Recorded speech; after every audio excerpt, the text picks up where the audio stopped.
The morning shift began like any other aboard the massive space station that served as the heart of galactic government. Ambassador Zithkri moved through the corridors with his usual confident stride, his forearms carrying data tablets filled with trade agreements and military reports. The Vorthan had served on the Galactic Council for 30 years and thought he had seen everything the galaxy could offer. He was wrong. The first sign something was different came when he reached the human diplomatic section. The doors stood open, but the offices were empty. Not just empty of people, but empty of everything. The desks that had been covered with papers and personal items yesterday now held nothing. The walls that had displayed pictures of Earth and human colonies were bare. Even the plants that Jake Morrison always kept by his window were gone. Zethkri felt a cold sensation in his chest. Jake had been scheduled to present the new defense proposals this morning. The human captain never missed important meetings. In 10 years of working together, Jake had never been late for anything. The Vorthan checked his communication device and sent a message to Jake's personal channel. The response came back immediately with an error message he had never seen before. User not found. Moving quickly now, Zethkri headed to the trade section where Lisa Grant worked. The human woman had been negotiating a crucial mining deal with the Centauri for months. The final signing was supposed to happen today. But when he reached her office, he found the same thing. Empty rooms. No trace that anyone had ever worked there. The ambassador's 3 hearts began beating faster as he ran through the station corridors. Other aliens were starting to notice too. He could see Centauri engineers standing outside what used to be human technical labs, their insect-like faces showing confusion. A group of hegemony officials clustered around an empty conference room, their tentacles writhing with agitation. Zethkri reached the main communication center and demanded to speak with the station commander. Commander Velthon, a massive being from the outer worlds, emerged from his office with the expression that matched the ambassador's growing panic. "They are all gone," Velthon said without waiting for questions. "Every human on this station. Every human colony we have contacted. Every human ship in our tracking systems. Gone without any signal or message." The words hit Zethkri like a physical blow. There were over 12 million humans living throughout Council space. They had colonies on 47 worlds, space stations around dozens of systems, and mining operations in the asteroid belts. They could not all just disappear. "What do you mean gone?" Zethkri demanded. "People do not just vanish. There must be some explanation." Commander Velthon pulled up a massive display screen that showed the entire Council territory. Red dots marked every location where humans had been living or working just 24 hours ago. As they watched, the dots began disappearing from the map one by one, not moving to new locations, not showing signs of destruction, simply gone. The automated systems are removing the markers because they cannot detect any human life signs. Velthon explained, "Our long-range sensors show no human ships in space. Our communication networks cannot reach any human settlements. It is as if they never existed, but they had existed." Zethkri remembered the meeting just 3 days ago, when Jake had argued passionately for increasing military support to the border worlds. The human had slammed his fist on the table when the hegemony representative suggested cutting defense spending. Jake had warned that the Devourer attacks were getting stronger and more organized. He had been working on new strategies to counter their latest tactics. Lisa Grant had been equally passionate about her trade negotiations. She had spent weeks studying Centauri culture and customs to make sure the mining agreements would benefit both species. Just yesterday she had brought Zethkri a cup of that bitter human drink called coffee and explained how the new trade routes would help protect the outer colonies. These were not the actions of people planning to disappear. These were the actions of people planning for the future. Reports began flooding in from across the galaxy as other council members confirmed the same pattern. The Peaceful Worlds Union reported that all human research stations in their territory were empty. The banking consortium found that human economic advisors had not reported to work. Military commands throughout Council, Space reported that human officers and specialists had simply vanished from their posts. High Counselor Vexmuth of the Hegemony called an emergency session within hours of the first reports. The Council chamber, filled with confused and angry representatives from dozens of species. The massive room that usually buzzed with multiple conversations in multiple languages fell silent as Vexmuth stood to address the assembly. "We face an unprecedented situation," Vexmuth began, his tentacles coiling and uncoiling with nervous energy. The humans appear to have abandoned their positions throughout Council territory without warning or explanation. While this is disturbing, we must not allow it to affect our normal operations. Ambassador Zethkri stood up from his seat.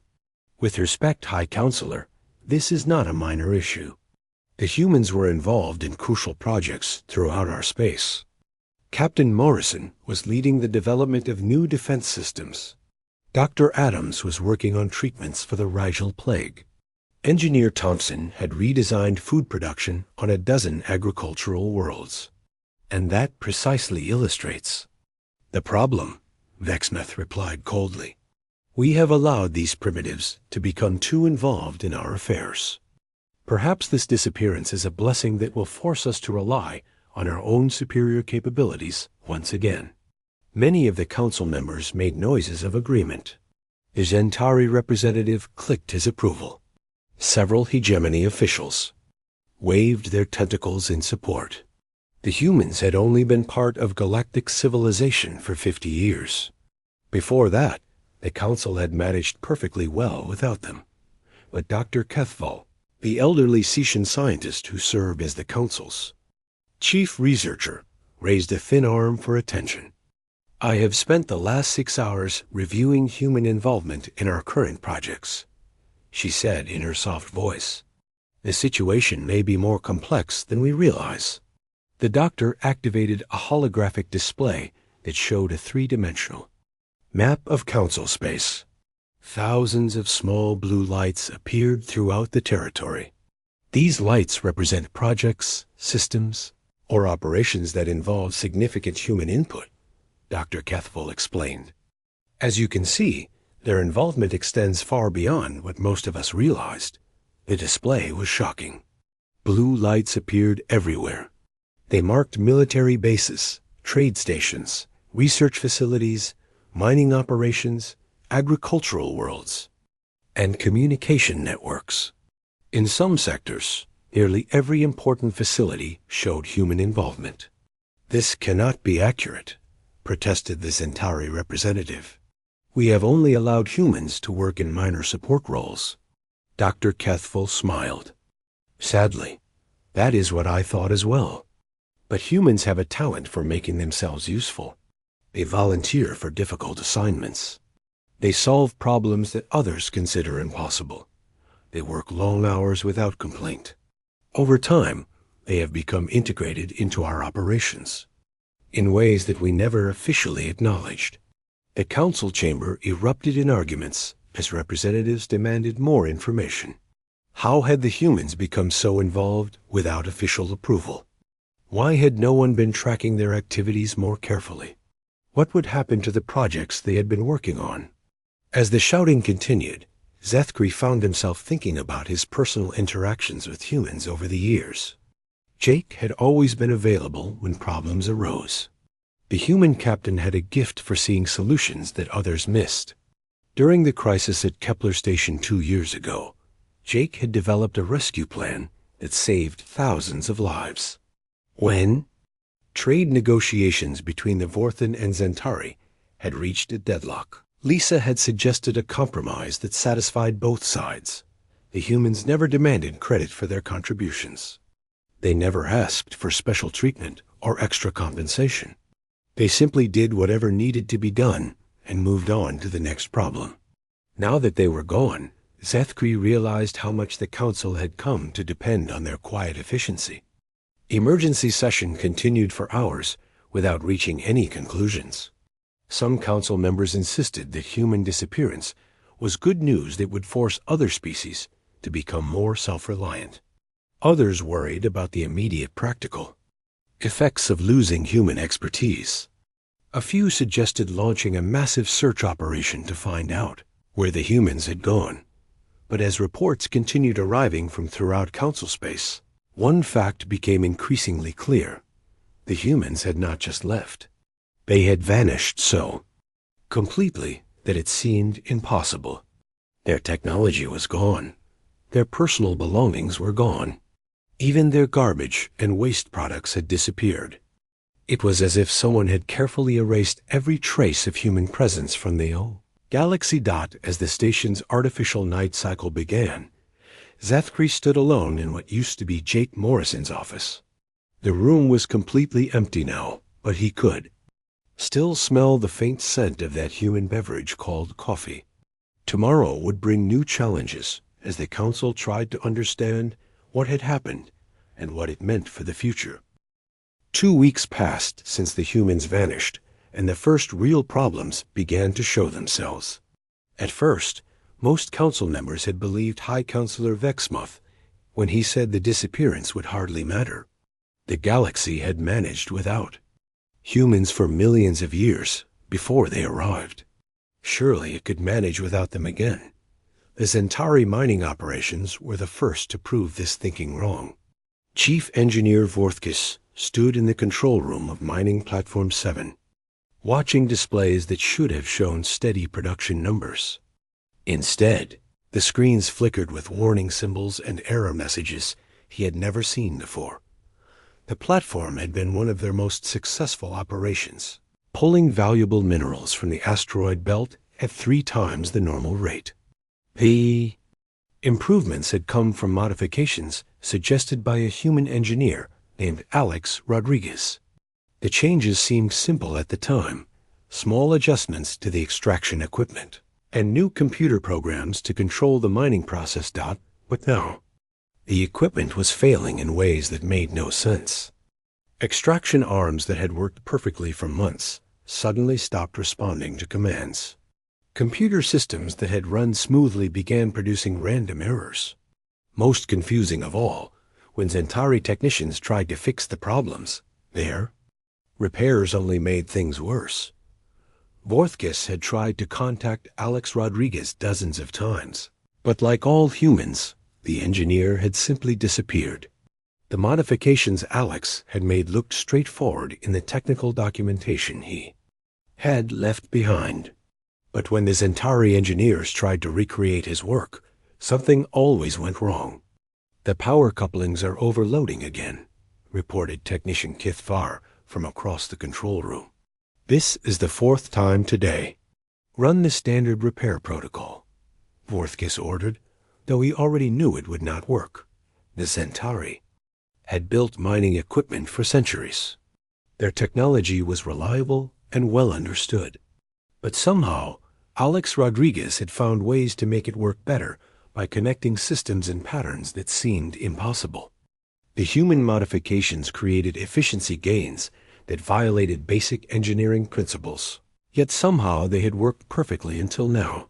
3 hours later, Mining Platform 7 went completely offline.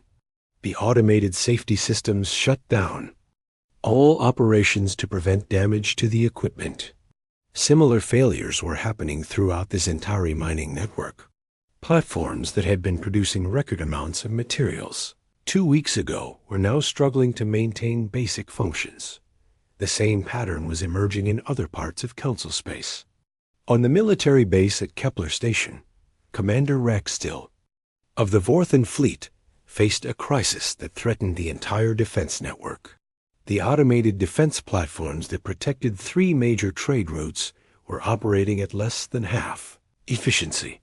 The platforms had been designed by Vorthan engineers and built with proven technology. But 6 months ago, Captain Jake Morrison had suggested improvements to their targeting systems and response protocols. The changes had seemed minor at the time, small adjustments to the computer programs that controlled how the platforms identified and engaged threats. The results had been impressive. Enemy ships that used to slip past the defenses were being caught and destroyed. Pirates who had avoided the trade routes for years were being captured. The Devourer scouts that probed the border systems were being eliminated before they could gather intelligence. But now the platforms were missing obvious targets while shooting in empty space. Their coordination protocols were failing, causing multiple platforms to waste ammunition on single targets while other threats passed through undetected. When Vorthan technicians tried to restore the original programming, the platforms performed even worse than before. "It makes no sense," Commander Raxtill told his staff during an emergency meeting. "The original systems worked fine for years. Morrison's modifications worked even better. But now neither version functions properly." The truth was becoming clear throughout Council space, though few wanted to admit it yet. The humans had not simply made isolated improvements to existing systems. They had created connections and dependencies that ran deeper than anyone realized.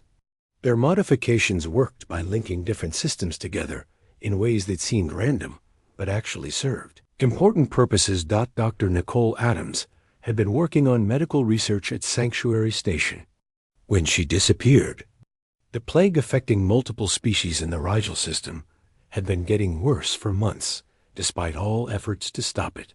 Then Nicole had arrived with new ideas about treatment that combined hegemony biotechnology with Sician genetic research and human pharmaceutical techniques. The combination had seemed impossible at first. The three species used completely different approaches to medicine, but Nicole had found ways to make them work together, creating treatments that were more effective than anything any single species could have developed alone. For 2 months, the plague had been retreating. Infection rates dropped. Symptoms became less severe. Worlds that had been under quarantine began returning to normal activity. But now, without Nicole's constant adjustments to the treatment protocols, the plague was coming back stronger than Ethan. Before Dr. Kithvin, the hegemony medical researcher who had worked most closely with Nicole, found himself struggling to understand what was happening. The treatment formulas Nicole had developed were clearly documented. The procedures she had established were written in detailed reports. But when he tried to follow her methods exactly, patients got worse instead of better. "The human approach makes no logical sense," Dr. Kithvin complained to his research team. "She combined incompatible techniques and somehow made them work.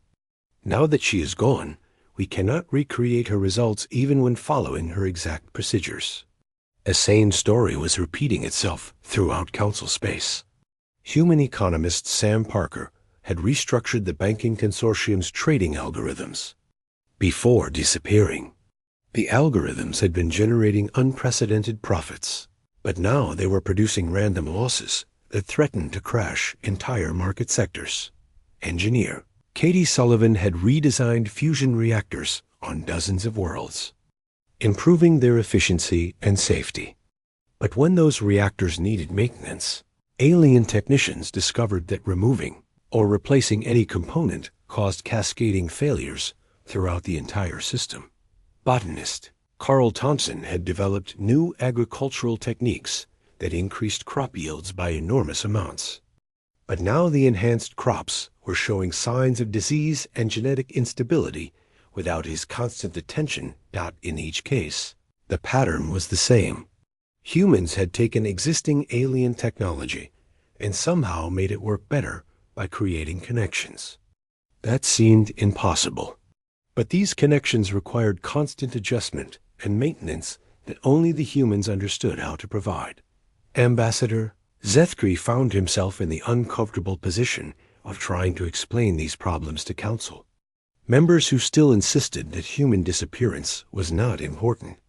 During the second emergency session, he presented a growing list of system failures and economic disruptions. The mining operations are at 60% capacity and falling, he reported. Military defense networks are operating below minimum acceptable levels. Medical research programs have stalled or reversed progress. Agricultural worlds are reporting crop failures. High Counselor Vexmoth listened to the reports with visible irritation. These are temporary problems, he declared. Our own specialists will find solutions. We managed perfectly well before the humans arrived. But Dr. Kethval had been conducting her own investigation into the scope of human involvement in Council operations. Her findings painted a disturbing picture of how dependent they had become on human innovations without realizing it. The humans did not simply work in isolated projects, she explained to the Council. They created networks of interconnected improvements that span multiple systems and species. Their disappearance has broken connections we did not know existed. The elderly Sician scientist displayed holographic charts showing the connections between human projects. Lines of light connected mining operations to defense systems to medical research to agricultural programs. What had seemed like separate improvements were actually parts of a vast integrated network. For example, Dr. Kethval continued, the efficiency improvements in Zentari mining operations were designed to produce specific mineral combinations needed for human weapons research. Those weapons were being developed to counter new Devourer. Tactics identified by human intelligence analysts. The intelligence network depended on communication improvements made by human cryptographers. The interconnections were so complex that removing humans from any part of the network affected everything else. It was like pulling a single thread that caused an entire fabric to unravel. Commander Velthin of the space station had been tracking reports from throughout Council territory. His findings supported Dr. Kethval's analysis. System failures were not random. They followed patterns that suggested the entire galactic infrastructure had become dependent on human involvement. We have a choice, Commander Velthin told the Council. We can continue to pretend this is not serious while our civilization slowly falls apart. Or we can admit that we need to find the humans and convince them to return. 1 month after the humans vanished, the galaxy was starting to fall apart. What had begun as isolated system failures was now spreading like a disease through every aspect of Council civilization. Ambassador Zethkri stood in the main control center of the Galactic Communication Network, watching displays that showed the growing crisis in real time. Red warning lights blinked across hundreds of star systems. Agricultural worlds reported crop failures. Mining operations sat idle with broken equipment. Military bases struggled with defense systems that no longer functioned properly. Trade routes that had been safe for decades were now dangerous as automated security platforms failed to protect them. The situation is getting worse every day, reported Chief Technician Leifson, her thin Sician fingers dancing over control panels that flickered with error messages. Communication networks are becoming unstable. We are losing contact with outer systems for hours at a time. The communication problems had started small. Occasional delays in message transmission between distant worlds. Brief interruptions in data flow that seemed like normal technical glitches. But the interruptions were getting longer and more frequent as the quantum encryption protocols developed by human cryptographer Nina Ross became increasingly unstable without regular maintenance. Nina had restructured the entire galactic communication system over the past 3 years, improving both security and speed. Her innovations had allowed instant, secure communication across distances that used to require days or weeks for message delivery. But her improvements depended on constant fine-tuning that only she understood how to perform. Now, without her oversight, the quantum encryption was beginning to break down. Messages were arriving corrupted or not arriving at all. Secure channels that military commanders depended on were being compromised by enemy interceptors.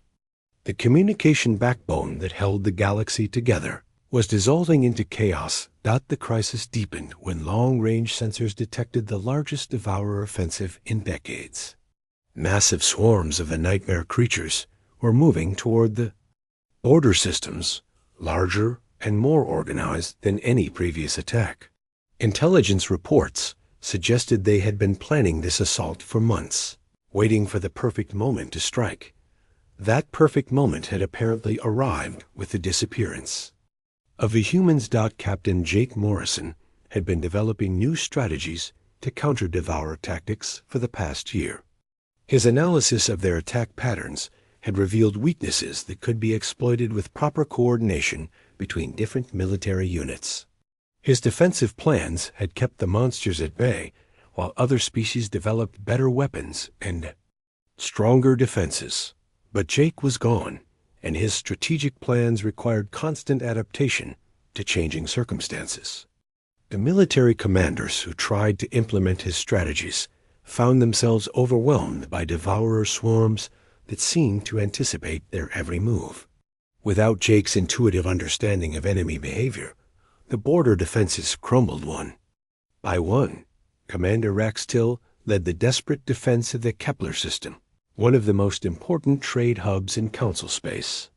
His fleet of 200 ships faced a devourer swarm 3 times that size, creatures that moved through space like living shadows, their forms shifting and changing in ways that violated known physics. Implement Morrison Protocol 7, Raxtil ordered his tactical staff, hoping that Jake's prepared strategies would work without the human captain's guidance. The protocol called for a complex series of coordinated attacks designed to split the enemy swarm and destroy them in smaller groups. It had worked perfectly in simulations and previous battles when Jake was there to make real-time adjustments. But now the strategy fell apart within minutes. The Devourers seemed to know exactly how the fleet would respond. They moved to counter each tactical maneuver before the Council ships could complete them. What should have been a victory became a massacre as ship after ship fell to enemy attacks that came from impossible angles. "They are anticipating our moves," reported Tactical Officer Velkorth. "It is as if they know our strategies better than we do." Commander Raxtil realized with growing horror that Jake's strategies had been based on detailed analysis of devourer behavior patterns. Without the humans' ability to adapt those strategies to changing circumstances, the plans had become predictable. The enemy was using the Council's own tactical doctrine against them. The Kepler defense lasted 6 hours before Commander Raxtil ordered a full retreat. 3/4 of his fleet was destroyed or disabled. The survivors limped back to safer systems, carrying news that the outer defenses had collapsed completely. Similar disasters were occurring throughout Council space as military commanders discovered that their dependence on human tactical innovations had left them vulnerable. The weapons research programs that humans had been leading were incomplete. The intelligence networks they had established were providing false information. The coordination protocols they had developed were breaking down without constant oversight. But the military crisis was only part of a larger collapse that threatened the basic functioning of galactic civilization. On the agricultural world of Ceres Prime, Chief Administrator Kithmal watched in despair as crops that had fed billions of people for the past 2 years began dying in the fields. The enhanced crops had been developed by human botanist Carl Thompson, using techniques that combined genetic modification with environmental optimization.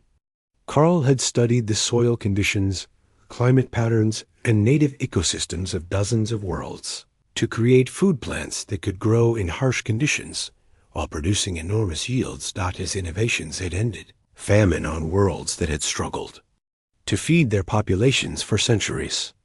Agricultural production had increased so dramatically that food exports had become a major source of income for many systems. But now the enhanced crops were showing signs of genetic instability without Carl's constant monitoring and adjustment. "The root systems are failing," reported agricultural specialist Vorthkis as he examined dying plants in the experimental fields. The genetic modifications are breaking down, causing the plants to revert to their original forms. But the original plants cannot survive in these soil conditions. The problem was spreading across Ceres Prime and dozens of other agricultural worlds. Crops that had thrived under Carl's care were now withering and dying. Worse, the soil itself had been modified to support the enhanced plants, and now it was becoming toxic to normal crops. Food shortages were beginning to appear in systems that had not experienced hunger in years. Prices for basic necessities were rising as agricultural worlds struggled to maintain production with failing crops and poisoned soil. The abundance that human innovations had created was disappearing, leaving entire populations facing starvation. The Vorthan Empire was dealing with its own catastrophic problems as the advanced manufacturing systems developed by human engineers began failing. Production facilities that had operated flawlessly for months were now producing defective equipment and toxic waste. Engineer Katie Sullivan had redesigned the fusion reactors that powered most Vorthan industrial operations. Her improvements had increased energy output while reducing waste and environmental damage. But her designs required precise calibration that she had never fully explained to alien technicians. Now, the reactors were becoming unstable. Power fluctuations were damaging sensitive equipment. Radiation leaks were forcing the evacuation of manufacturing centers.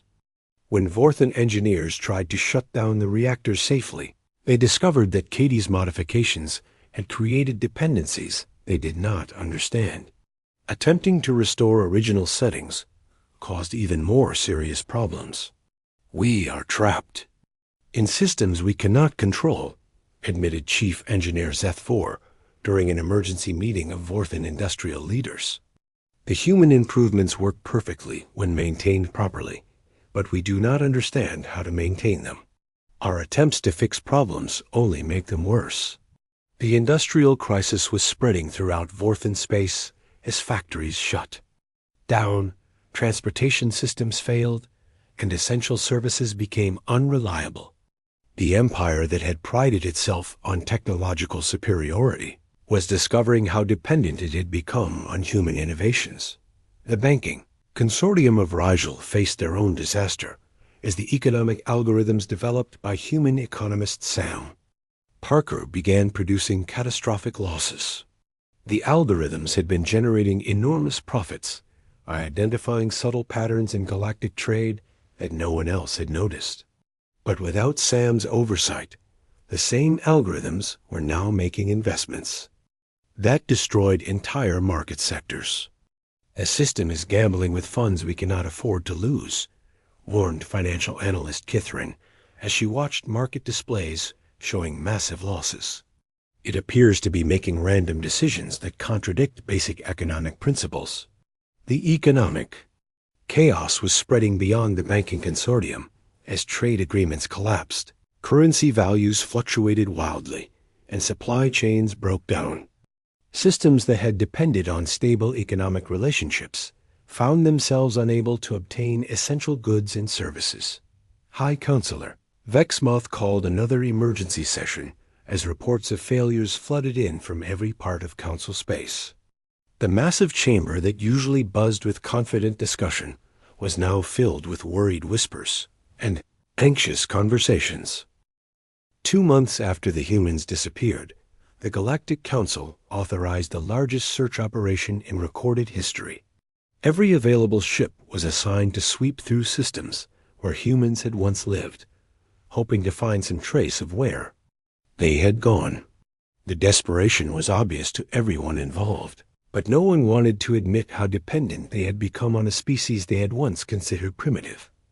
Scout ships spread across hundreds of light years, their sensors scanning for any hint of human technology or presence. They found nothing.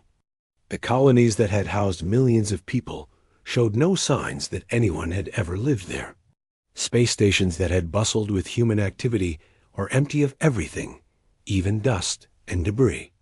It was as if someone had carefully erased every trace of human existence from the galaxy. Captain Velthan commanded the search vessel Far Seeker as it approached the remains of New Boston, one of the largest human colonies. The planet had supported over 8 million people just 2 months ago, with sprawling cities, industrial complexes, and agricultural regions that had supplied food to dozens of nearby systems. Beginning planetary scan, reported sensor technician Lithmer from his station. Detecting no life signs, no power sources, no artificial structures. The scanner results made no sense. Captain Velthon could see the planet's surface through the ship's viewing ports. The landscape looked exactly as it should, with rivers, forests, and mountain ranges in their proper locations. But the cities were gone. The industrial zones had vanished. Even the farmland showed no signs that it had ever been cultivated. "Take us down for surface investigation," Velthan ordered, though he already suspected what they would find. The landing party spent 3 days exploring areas where major human settlements had stood. They found natural terrain that looked like it had never been disturbed by civilization. No building foundations, no roads or transportation networks, no garbage dumps or industrial waste. The humans had not just left. They had somehow removed every trace of their presence so completely that it seemed they had never been there at all. The same pattern repeated itself throughout the search operation. Human colonies, space stations, mining facilities, and research outposts had all vanished without leaving any evidence behind. The ships returned to council space with empty sensor logs and growing confusion about what they had witnessed. But Sin archaeologist Lythe Sin of the Setian Republic was not ready to give up. The young scientist had studied human culture and technology more extensively than most of her colleagues. She believed that humans were too methodical to disappear without leaving some kind of message or explanation. They were always careful to document their work, she explained to her research team as they prepared to investigate the ruins of Research Station Alpha. Human scientists kept detailed records of everything they did. If they planned to leave, they would have wanted others to understand why. Research Station Alpha had been one of the most advanced facilities in council space, where human and alien scientists worked together on projects ranging from quantum physics to biological research. Dr. Peter Chang had led the station's theoretical physics department, focusing on research that most other species considered impossible or pointless. The station appeared as empty as every other human location, but Lytheson was determined to search more thoroughly than previous investigation. Teams. She spent days scanning every inch of the facility with equipment sensitive enough to detect molecular traces of previous occupation. On the 3rd day, she found something the other teams had missed. "There is an anomaly in the quantum foundation matrix," she reported to her supervisor, Dr. Kethfall, over the communication link. "It appears to be a small data storage device integrated into the station's basic structure. The discovery required careful extraction using specialized equipment that could manipulate matter at the quantum level. The process took 2 days, but eventually Lytheson successfully removed a crystalline device no larger than her thumb. The device was constructed using technology that combined human quantum theory with advanced alien materials. When activated, the device projected a holographic image of Dr. Peter Chang, the human physicist who had led the research station. The message was brief, but contained information that changed everything the Council thought they knew about human disappearance. "If you are viewing this message, it means we have successfully completed our departure from this dimensional framework." Chang's image began. "I want you to understand that our leaving was not a rejection of our friendships or partnerships with your species. It was a necessity we discovered through our research into quantum temporal mechanics." The holographic Chang paused, as if gathering his thoughts for difficult news. "Our studies revealed that the creatures you call devourers are not invaders from outside this galaxy.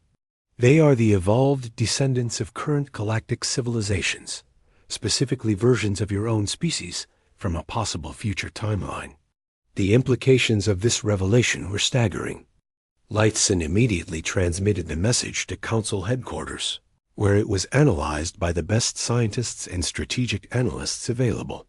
The message continued with even more disturbing information. The timeline that produces the Devourers begins approximately 50 years from now, Chang explained. A series of wars and environmental catastrophes transforms the galaxy's inhabitants into the creatures that are now attacking from the galactic rim. Our computer models indicate that this transformation is not just possible, but highly probable, given current social and technological trends. Dr. Kethval called an emergency meeting of the Council's Scientific Advisory Committee to analyze Chang's message. The elderly Sician scientist had spent decades studying temporal mechanics and knew enough to understand the horrible logic of what the human physicist was describing. If Chang's analysis is correct, the Devourers are not trying to invade our space, she explained to the assembled scientists. They are trying to prevent their own creation by destroying the civilizations that will eventually become them. It is a temporal paradox of the most dangerous kind. The message continued with Chang explaining how humans had discovered this information and what they had decided to do about it. Our presence in this timeline was creating influences that made the Devourer transformation more likely, not less. Our technological improvements and social connections were accelerating the very processes that would eventually destroy galactic civilization. This explanation began to make sense of the cascading failures that had followed human disappearance. The humans had not been trying to help galactic civilization advance. They had been trying to prevent it from advancing in directions that would lead to disaster. We developed temporal displacement technology that allows our entire civilization to shift into a parallel dimensional framework, Chang's message revealed. In this new framework, we can continue to exist and develop without influencing the timeline that must be preserved to prevent Devourer creation. The technology Chang described was beyond anything the Council had imagined possible. Moving an entire civilization across dimensional barriers required mastery of physics that even the most advanced alien species had never achieved. But the evidence suggested that humans had not only developed such technology, but used it successfully. Our departure was timed precisely to occur before our influence would become irreversible, Chang continued. The systems and improvements we created were designed to fail without our presence, forcing your civilizations to develop alternative solutions based on your own capabilities rather than human innovations. Ambassador Zethgri found himself staring at the holographic message with a mixture of admiration and anger. The humans had sacrificed their place in galactic civilization to save everyone else from a fate worse than death. But they had done it without explanation, leaving their friends and allies to suffer through the consequences without understanding why. The message concluded with Chang addressing the personal cost of their decision. We know that our departure will cause hardship and confusion. We know that you will see it as abandonment or betrayal. But we also know that your species are capable of finding better solutions than the ones we provided. You must develop your own path forward, one that does not lead to the timeline that creates the Devourers. The final portion of the message contained technical data about Devourer weaknesses that humans had discovered, along with strategic suggestions for developing defenses based on alien capabilities rather than human innovations. But Chang made it clear that following human advice too closely would recreate the same problems they were trying to prevent. You must find your own way, Chang's image concluded. Trust in your own strengths and wisdom. The future depends on your choices, not ours. As the message ended, the council chamber fell into stunned silence. The humans had not abandoned their responsibilities or fled from danger. They had made the ultimate sacrifice, giving up everything they had built to save civilizations that had never fully appreciated their contributions. Dr. Kethful broke the silence with a quiet observation that captured what everyone was thinking. They saved us by leaving us, but they also left us to save ourselves. The revelation changed everything about how the Council viewed their current crisis. 6 months had passed since the humans disappeared, and the galaxy was finally beginning to learn how to function without them. The initial chaos had claimed billions of lives and destroyed centuries of accumulated knowledge, but the surviving civilizations were slowly discovering that they possessed capabilities they had never realized existed. The transformation began with the Centauri Collective's mining operations. Chief Engineer Vorthkiss had spent weeks trying to recreate the improvements that Alex Rodriguez had made to their extraction equipment. Every attempt had failed, often causing more damage than the original problems.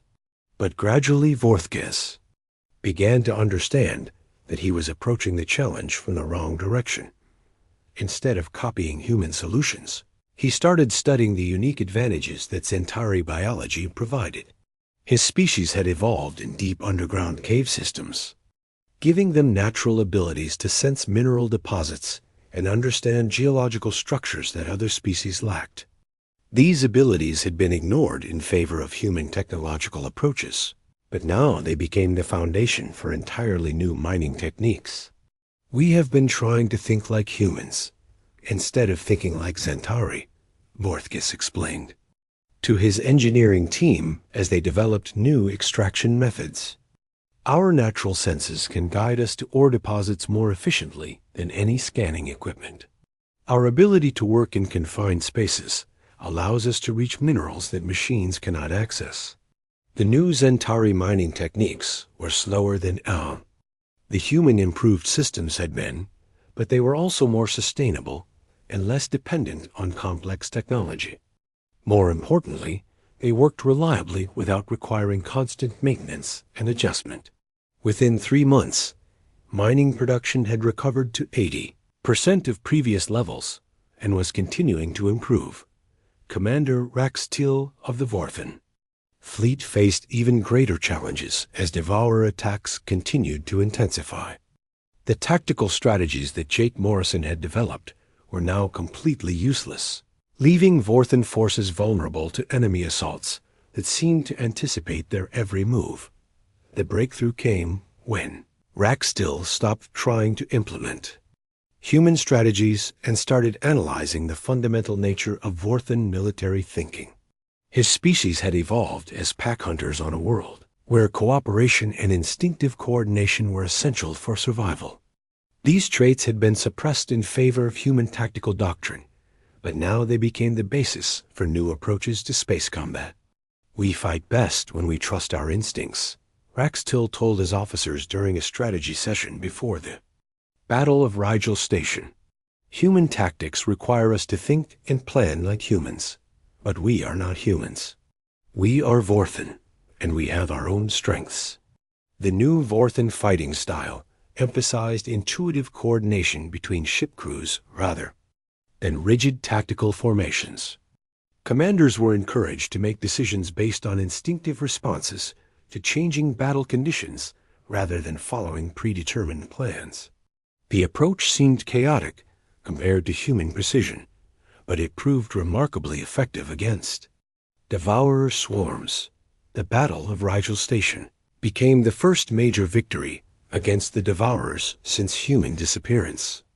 Vorthen ships moved through space like hunting packs, adapting instantly to enemy movements and striking from unexpected angles. The Devourers, who had learned to counter human tactical thinking, found themselves facing an entirely different kind of opponent. "The enemy cannot predict our moves because we are not following predictable patterns," Raxtil reported after the battle. "We are fighting according to our nature instead of fighting according to human doctrine." Similar transformations were occurring throughout Council space as other species abandoned human approaches and rediscovered their own unique capabilities. On Sanctuary Station, Dr. Kithvin had given up trying to recreate Nicole Adams' medical treatments and instead focused on developing cures based on hegemony, biological principles. The hegemony had evolved as a species that formed symbiotic relationships with other organisms. Their bodies naturally harbored dozens of beneficial microorganisms that helped process nutrients, fight diseases, and repair tissue damage. Nicole Adams had used this capability as one component of her multi-species medical approach, but Dr. Kithvin realized it could be developed much further. "We have been thinking too small," Dr. Kithvin explained to his research team as they developed new treatments for the Rigel plague. "Our symbiotic organisms are not just tools for supporting human-designed treatments. They are the basis for an entirely different approach to medicine." The new hegemony medical techniques involved cultivating specialized symbiotic organisms that could be introduced into patients of other species. These organisms worked differently than human pharmaceuticals, but they were often more effective at treating diseases that affected multiple species.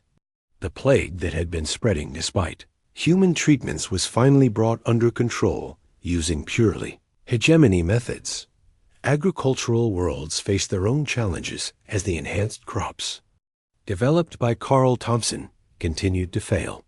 But rather than trying to maintain human agricultural techniques, farming communities began experimenting with approaches based on their own understanding of local ecosystems. On Ceres Prime, Chief Administrator Kithmel worked with native plant specialists to develop new crop varieties that were adapted to local conditions rather than genetically modified to match human standards. The new crops produced smaller yields than Carl's enhanced varieties, but they were stable and sustainable without requiring constant technological intervention. We learned to depend on artificial improvements instead of working with natural systems, Kithmel observed as he watched the first successful harvest of native adapted crops. The human approach gave us more food in the short term, but it made us forget how to farm according to our world's natural patterns. The industrial crisis in Vorthen space was resolved through similar principles. Engineer Katie Sullivan's fusion reactor designs had created efficiencies that violated basic engineering principles, but they had also created dependencies that made the systems impossible to maintain safely. Vorthen engineers eventually decided to abandon the human modifications entirely and redesign their power systems from scratch. The new Vorthen reactors were based on traditional engineering principles that prioritized reliability over maximum efficiency. They produced less power than Katie's improved designs, but they could be maintained and repaired by Vorthen technicians without requiring specialized knowledge that only humans possessed. "We sacrificed some efficiency to gain independence," admitted Chief Engineer Zeth4 as the new reactor systems came online. "But independence is more valuable than efficiency if efficiency requires depending on knowledge we do not possess." The banking consortium faced perhaps the most complex challenge as Sam Parker's economic algorithms continued to produce chaotic results. Financial markets throughout Council space had become unstable as the algorithms made investment decisions that seemed random and contradictory. The solution came from recognizing that different species had fundamentally different approaches to economic thinking. Humans had developed economic theories based on individual decision-making and competitive markets. But many alien species had evolved in environments where cooperation and resource sharing were more important than competition. Financial analyst Kithron led efforts to develop new economic models based on collaborative principles rather than competitive ones. The new systems were less efficient at generating rapid profits, but they were more stable and less vulnerable to the kind of cascade failures that had plagued human-designed algorithms. "We were trying to make alien economies work like human economies," Kithrin explained, as the new systems stabilized market conditions. "But our species have different values and different approaches to resource management. We needed economic systems that reflected our own nature." The communication crisis was resolved through the most innovative solution of all. Instead of trying to maintain Nina Ross's quantum encryption protocols, different species began developing communication methods based on their own unique capabilities. The Cetians, with their natural telepathic abilities, created communication networks that used mental resonance instead of technological transmission. The Hegemony developed biological communication systems using modified symbiotic organisms that could carry messages across space. The Zentari used their geological sensing abilities to create communication networks through planetary substrates. These new communication methods were slower and more limited than human quantum networks, but they were also more reliable and less vulnerable to technical failures. Most importantly, each species could maintain and improve their own systems without depending on technologies they did not fully understand, not High Counselor Vexmoth, whose arrogance had been permanently shattered. By the human revelation, instituted new council policies that emphasized species independence and self-reliance. The painful lessons of human dependence had taught the galaxy that relying too heavily on any single civilization's innovations created dangerous vulnerabilities. We must never again allow ourselves to become so dependent on others that their absence threatens our survival, Vexmoth declared during the council session that established the new policies.